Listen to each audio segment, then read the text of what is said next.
Coming up in sports, I'm Andrew Clay. How disappointment in track season inspiring our student athlete of the week to have an even better senior soccer season. That's next in sports. Wilson Memorial Basketball moved its final practice before tomorrow's state semifinals to EMU to prepare for the bright lights, the open court, and the stanchion baskets. But none of that might matter because for the Hornets, winning might literally be in their blood. $30 million will certainly buy you 2 ribbon boards and, of course, 3,500 seats. New locker rooms, a new film room, and that's because $30 million will get you all of this. MK is not only incredible on the basketball court, but she might be even better in the classroom. You can't just say, hey, we want to go to the Sun Belt Conference. And some people have suggested, why doesn't JMU just go to the Sun Belt? They've taken the last 2, I think, FCS schools. It's not that simple. When you change conferences, whether it's FCS to FBS or just FCS to FCS, you want to make sure the conference fits you geographically. You want to make sure it fits you academically and athletically. And it's not just football. Well, David, as you can see right now, the crowd is starting to fill in pretty nicely, but you can only imagine in 24 hours, this place will be full of screaming Valley basketball fans. Of course, you take a look at the court now. We have teams on the court warming up. We got the cheerleaders coming in. The first game tips off at 7 o'clock tonight. Now, we have 4 area teams still alive in the state tournament. They will all play here on the convocation floor tomorrow. It is Buffalo Gap, Wilson Memorial. Those are girls basketball teams, and then the Spotswood boys and girls basketball teams. Now, David, as you just said, the Super Psych quarterfinals have only been out of the tournament equation for a couple of years. But when we spoke with teams earlier this week, the players tell us they're very glad they're back. Defining family is not always so straightforward. For some, it's a mom and a dad, a brother and a sister. For others, like Spotswood's Justin Kier, the lines are blurred. And Andrew Clay learned that when he spells family, it starts with an S.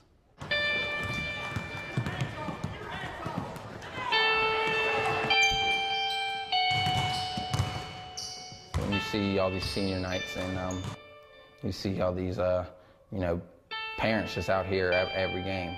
It really does, hurt sometimes.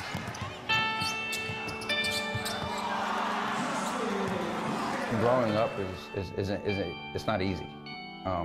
You'll have your bumps, you'll have your bruises, you'll have, your up and downs, and you got to push through them.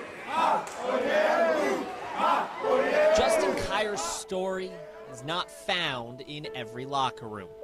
He was 7 years old, riding along in the car when his mom, Keely, suffered a heart attack, leaving her paralyzed from the neck down. She can't talk, she can't speak or any of that. She can hear, she can see. She's at home and she can't talk or anything, so it's not like I wake up and, hey, there's mom. So she's there. It kind of frustrates me sometimes when I don't realize that she's there sometimes. At first it was really hard because we had to put her in a nursing home. Going to living with her to having to travel 30 minutes from where I live to go see her, and it was a struggle. Without a father in the picture, Evelyn Kier, Justin's grandmother, stepped in. She worked job after job, just trying to support her family. I'm just doing what a mother and a grandmother should do. Taking care of my babies. Grandmas don't grow up thinking they have to take care of another set. Having her there and having her be by my side, and I know that I can count on her whenever, it's crazy. Probably wouldn't be the person I am right now without her. Just the character foundation that she's provided for him has been a good example for me with my own children. As Justin grew, he came to realize it wasn't just his grandma filling in. It was also the man behind the whistle. Him and the coaching staff and Coach Davis and all of them are my dads. I wouldn't have it any other way. Justin has shown me that we can work really hard and we can be really committed and still have fun while we do it. Edwards describes his coaching role as a life mentor. He preaches family and has allowed Justin into his.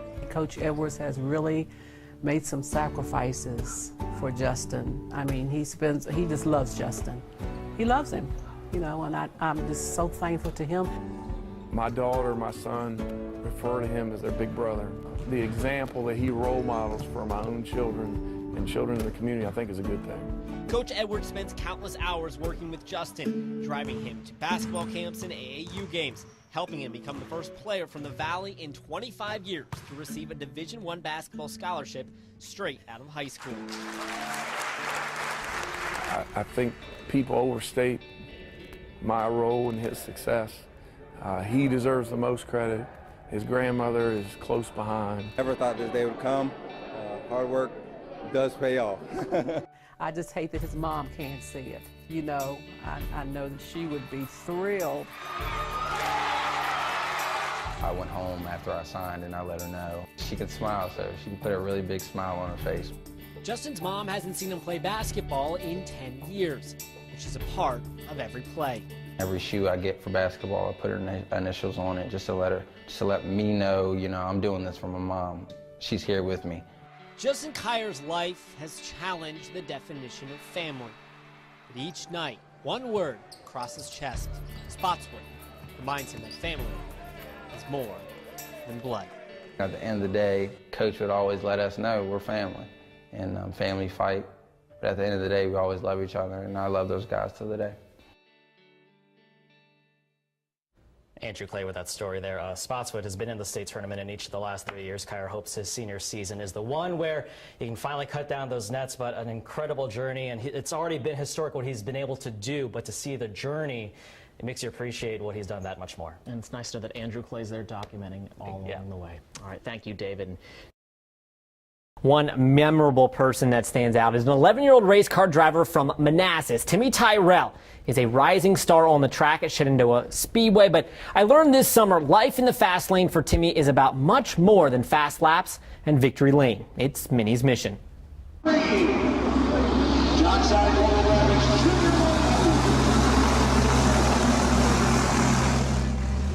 Like most drivers, Timmy Tyrell teethed in the racing at a young age in go-karts.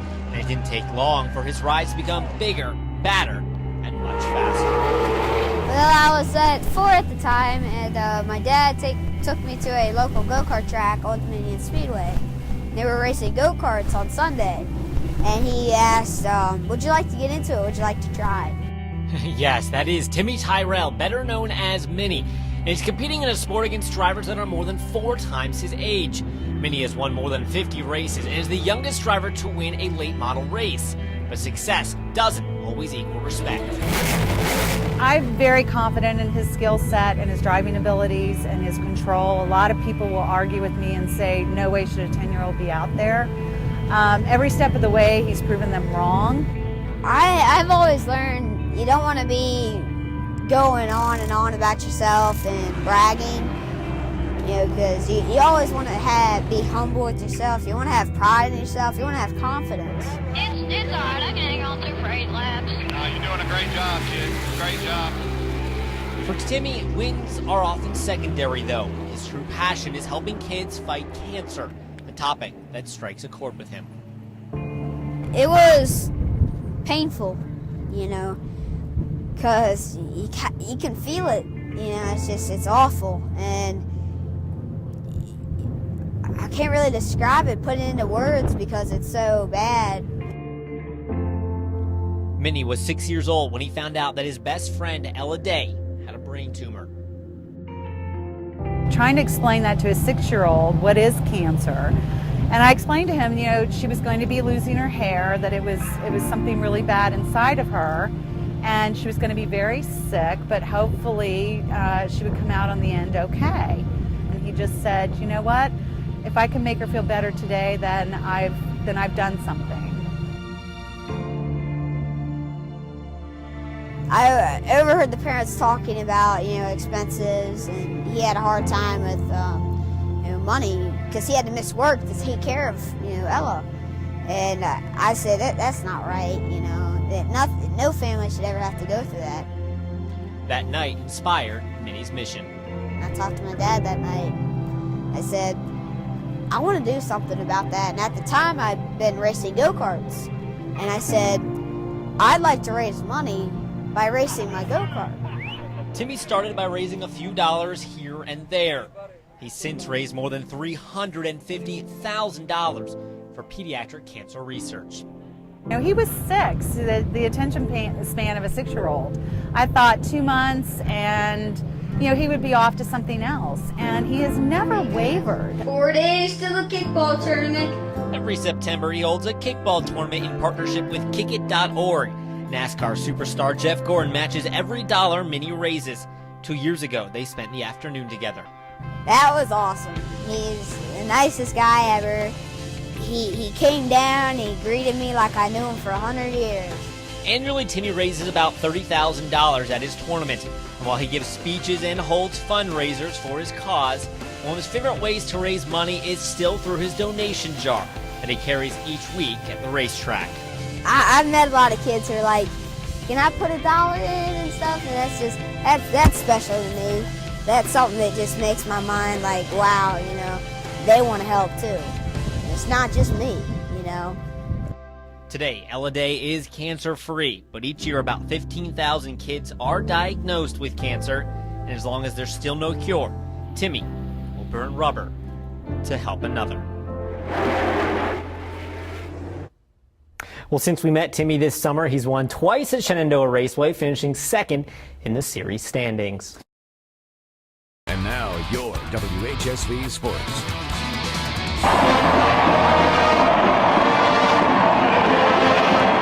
It's been a few months since College Game Day was in the Valley. ESPN's premier college basketball pregame show is in Charlottesville today ahead of the Wahoos game against North Carolina, a battle of number 3 versus number 7.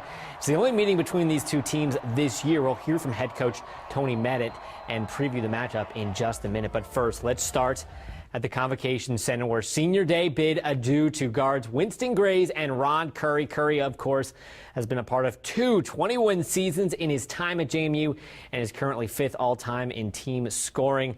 A great crowd on hand and on their feet as Curry and Winston Grays take the Convo floor there for their final time. The Dukes wrapping up their regular season slate against William and Mary, and the Tribe came out smoking, knocking down a trio of 3 balls in the opening minutes, taking an early 9-point lead. But give the people what they want. Yohani Dallenberg, an 18-point game. Dukes head to the half up by 6. Late in the second, 4-point game. The Tribe goes backdoor to Terry Tarpey. He'll cut the lead down to 2, 54-52, but the Dukes respond with Curry. The pull-up, Jay, good. Then it's the senior dribbling through the crowd. Give him 2 more. Curry, 21 points in his final home game. 64, now 62, under 30 ticks to go. Curry drives, and he will kick the ball out to Joey McClain. The biggest shot of the game comes via the sophomore. The crowd going crazy. Curry, a big hug for his co-senior, James Madison, beating William and Mary 71-65. We'll hear from Curry and company coming up at 11. To Memorial Park now. James Madison softball's home opener. The Dukes are ranked 10th in the country. Fort Defiance product Megan Good in trouble early. Good and Jalen Ford misplay the bunt. Toledo hustling around the bases, score 2 runs to jump on top 2-0, but Good would settle in, striking out 5 batters in 3 innings of work. She allowed just 1 hit. The Dukes waste no time getting those runs back. Bottom of 1, Morgan Toll. And NASA, we have liftoff. A moonshot to center ties the game at 2 as the Dukes go on to beat the Rockets 12-3 in 5 innings. JMU baseball playing in Clemson drops game 2 of the series 10-1 today. Chad Carroll hit 2 of the Dukes' 5 hits. The Dukes now 2-4 in the season. They wrap up their series at Clemson tomorrow afternoon. And in high school basketball, the 2A East Girls Regional Championship game, Wilson Memorial wins its 4th time this year against Buffalo Gap, 57-51. Jordan Sondrel led the Hornets with 13 points. Both teams will play in next week's state tournament. Well, back to college basketball now. We are moments away from tip-off in tonight's UVA-UNC game, a game that very well could have a Final Four feel to it. Both teams ranked inside the top 10, playing their only meeting of the season at 13-0 in Charlottesville. Virginia has yet to lose on its home court this season. In fact, we have to flip the calendar back to last January to find out Wahoo's loss at John Paul Jones Arena, and that may be a key factor today as the Heels are only 5-4 on the road. Another factor that will be key, athleticism. And Tony Bennett says this could be the most athletic team UVA has faced this year. We've played some really athletic teams, but absolutely with top to bottom, their size.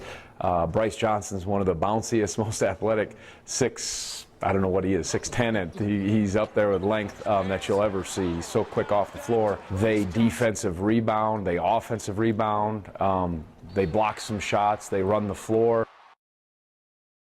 At 6:30. Now, NASCAR qualifying for you in Atlanta yesterday, or Hot Atlanta, as NASCAR likes to say. Kyle Busch laid out the fastest time in qualifying yesterday, but his brother Kurt finished second fastest, which is very important after Kyle Busch failed post-race inspection, which means Kurt instead grabs the pole for tomorrow's race. Kyle will have to start in the back, but a big day at JMU basketball. We will have some post-game sound coming up. That game ended up just a little bit ago, so.